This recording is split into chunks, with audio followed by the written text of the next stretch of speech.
दोस्तों 4 सितंबर के दिन विक्रम लैंडर और प्रज्ञान रोवर चंद्रमा की गोद में गहरी नींद में सोए हुए थे। उस वक्त इसरो के वैज्ञानिकों ने उम्मीद की किरण दिखाते हुए कहा था कि 22 सितंबर के दिन जब चंद्रमा पर नई सुबह होगी तब तो विक्रम और प्रज्ञान भी जागेंगे। लेकिन 22 सितंबर को आज एक हफ्ते से भी ज्यादा हो गया है, लेकिन विक्रम और प्रज्ञान के जागने की कोई खबर नहीं मिली है, जिससे देशवासियों को ये उम्मीद की किरण धुंधली होती हुई नजर आ रही है। और हर किसी के दिमाग में यही सवाल है कि क्या इसरो कोई चमत्कार दिखाकर विक्रम लैंडर को जगा पाएगा, या यहीं फिर चंद्रयान 3 के मिशन का अंत है कि विक्रम लैंडर अब कभी जाग नहीं पाएगा। आज हम आपको बिना घुमाए फिराए इन सवालों के जवाब देने वाले हैं। पूरा वीडियो जरूर देखिएगा और जिसने अभी तक सब्सक्राइब नहीं किया है वो सब्सक्राइब कर लें। तो दोस्तों, इसरो के साइंटिस्टों ने स्लीप मोड में डालने से पहले चंद्रयान 3 के लैंडर और रोवर को इस तरह से पार्क किया था कि 22 सितंबर को चांद पर सूरज की पहली किरण निकलते ही सीधा विक्रम और प्रज्ञान पर पड़कर नई जान फूंक दे। भारत माँ के दोनों सपूत नींद से जाग उठें। साथ ही वैज्ञानिकों ने इन दोनों रिसीवर्स को ऑन रखा था ताकि इसरो अपने डीप स्पेस एंटीना के जरिए विक्रम को फिर से जगाने का सिग्नल भेज पाए। इस वक्त जैसे जैसे 22 सितंबर का दिन नजदीक आ रहा था तो भारतवासियों की धड़कन बढ़ती जा रही थी और हर कोई यही प्रार्थना कर रहा था कि विक्रम और प्रज्ञान फिर से उठ जाएं, क्योंकि चांद पर रात के समय तापमान कई बार -300 डिग्री तक चला जाता है। वही यहाँ भूकंप आते रहते हैं, उल्कापिंडों की बारिश होती है, मैग्नेटिक धूल उड़ती है और ना जाने कौन कौन सी मुसीबतें चांद की 14 दिनों की रात में अपना कहर बरसाती हैं। इतने बुरे हालात में भी विक्रम लैंडर और प्रज्ञान रोवर बिना किसी ग्राउंड स्पॉट के खड़े थे। इसलिए डर के मारे वैज्ञानिकों का भी गला सूख गया था, क्योंकि आसपास नजर रखने के लिए वैज्ञानिकों के पास साधन के नाम पर सिर्फ विक्रम लैंडर और प्रज्ञान रोवर के कैमराज और सेंसर ही थे, जो कि रात के समय बैटरी चार्ज न होने की वजह से बंद थे। हालांकि जैसे तैसे करके हम सभी लोगों ने 18 दिनों तक इंतजार किया और 22 सितंबर का दिन आ ही गया। अब इसरो के वैज्ञानिक विक्रम लैंडर को सिग्नल भेजने वाले थे तो 22 तारीख की सुबह सूरज की पहली किरण के साथ वैज्ञानिकों ने विक्रम लैंडर को खुद को जगाने का संदेश भेजा तो उसने कोई जवाब नहीं दिया।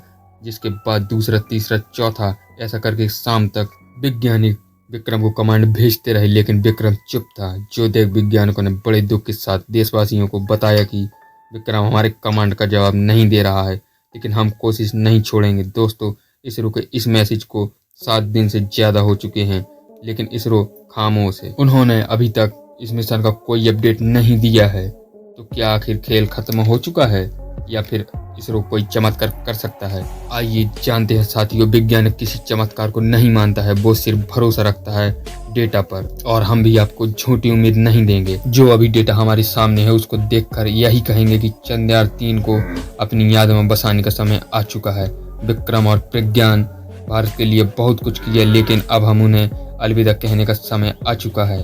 ऐसा इसलिए क्योंकि इसरो ने पिछले हफ्ते विक्रम लैंडर को प्रज्ञान रोवर से संपर्क करने की लाख कोशिश कर ली, लेकिन वो दोनों खामोश हैं। सबसे पहले तो इसरो ने साधारण तौर से चांद की कक्षा में घूम रहे प्रपल्सन मॉड्यूल के जरिए विक्रम को कमांड भेजा, लेकिन उसने कोई जवाब नहीं दिया, जिसके कारण विक्रम की रिले सैटेलाइट का इस्तेमाल करते हुए प्रज्ञान को कमांड भेजा गया, लेकिन वो भी खामोश रहा। फिर चांद की परिक्रमा कर रहे चंद्रयान 2 के जरिए मैसेज भेजने की कोशिश की गई, लेकिन विक्रम ने उसके साथ भी अपना संपर्क तोड़ लिया था। पिछले दिनों इसरो की एक टीम लगातार इन्हीं तीनों तरीकों को फॉलो करती रही। वहीं इसरो चीफ एस सोमनाथ ने नासा की भी मदद ली और उन्होंने चांद का चक्कर लगा रहे नासा के लूनर रिकॉग्निशंस ऑर्बिटर के जरिए विक्रम को मैसेज भेजने की कोशिश की, लेकिन इस लैंडर से मिले सिग्नल को भी लैंडर ने कोई रिस्पांस नहीं दिया। इतना नहीं कि चंद्रयान 4 के मिशन में भारत के साथ जापान ने भी चांद की तरफ जा रहे अपने सिग्नल लैंडर के जरिए विक्रम से बात करने की कोशिश की, लेकिन यहाँ भी हाथ लगी तो सिर्फ नाकामयाबी। वहीं यूरोप समेत कई दुनिया भर के देशों ने भी इसरो की तरफ हाथ बढ़ाया, लेकिन वहाँ बात नहीं बन पा रही थी। दोस्तों, इन्हीं सर्कल टाइम को देखकर कई एक्सपर्ट का कहना है कि विक्रम और प्रज्ञान चांद की रात के कहर के सामने नहीं टिक पाए, जिससे उनके इक्विपमेंट काफी ठंडे पड़ गए या फिर चांद पर आए किसी भूकंप की वजह से पलटकर गिर गए। हालांकि चांद पर इन दोनों के साथ क्या हुआ वो तो आने वाले कई सालों तक एक रहस्य बना रहेगा, लेकिन यही एक सवाल खड़ा होगा कि इसरो ने विक्रम और प्रज्ञान को बंद ही क्यों किया। तो सिंपल सा एक रीजन है कि रिस्क लो या भूल जाओ, क्योंकि 4 सितंबर को इसरो के वैज्ञानिक अगर विक्रम को और प्रज्ञान को बंद नहीं करते तो अगले 2 दिनों में ही रात होते ही सौर ऊर्जा मिलना बंद हो जाती, जिससे इन दोनों की बैटरी धीरे धीरे करके कम होने लगती। एक समय बैटरी 0% आते ही दोनों बंद पड़ जाते और इसी तरह फिर किसी भी उपकरण का बंद होना फिर ऑन होना लगभग नामुमकिन है। इसलिए इसरो ने अपने मिशन के 2 अगले दिनों का रिस्क लिया और इन दोनों में बैटरी फुल चार्ज करके इन्हें स्लीप मोड में डाल दिया। अब जैसा कि आप जानते हैं कि किसी भी इलेक्ट्रॉनिक उपकरण की बैटरी का कम होना लाजमी है। जैसे कि कई दिनों तक बंद पड़े मोबाइल की बैटरी धीरे धीरे कम हो सकती है, ठीक वैसे ही इन दोनों की बैटरी भी कम हो गई।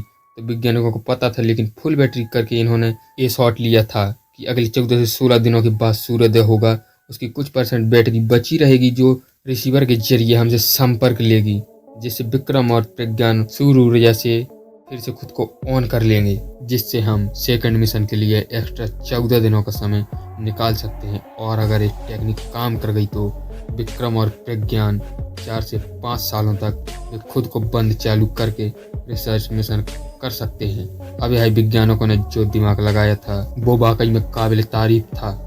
जो बदकिस्मती से चांद की रात के सामने विक्रम और प्रज्ञान टिक नहीं पाए, 22 तारीख से लेकर आज तक उसमें कोई भी रिस्पॉन्स नहीं देखा गया है।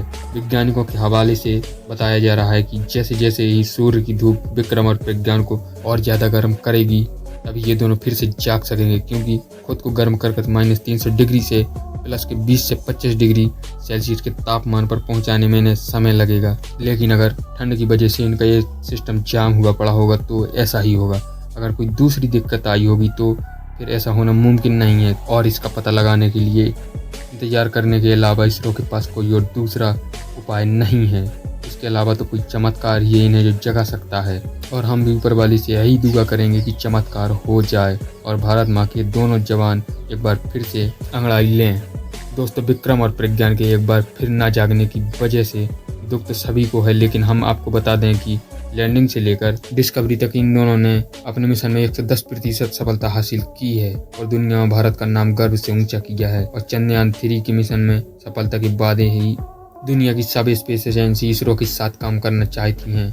वहीं आज के बाद भी विक्रम और प्रज्ञान चांद पर भारत के लूनर एम्बेसडर बनकर खड़े रहेंगे और चांद पर भारत का प्रतीक बनकर हमारा नाम रोशन करेंगे। तो दोस्तों, आप भी चंद्रयान 3 के मिशन के लिए इसरो पर गर्व करते हैं तो इस मुश्किल वक्त में वैज्ञानिकों के साथ खड़े हों और कमेंट करें वी स्टार्ट इसरो।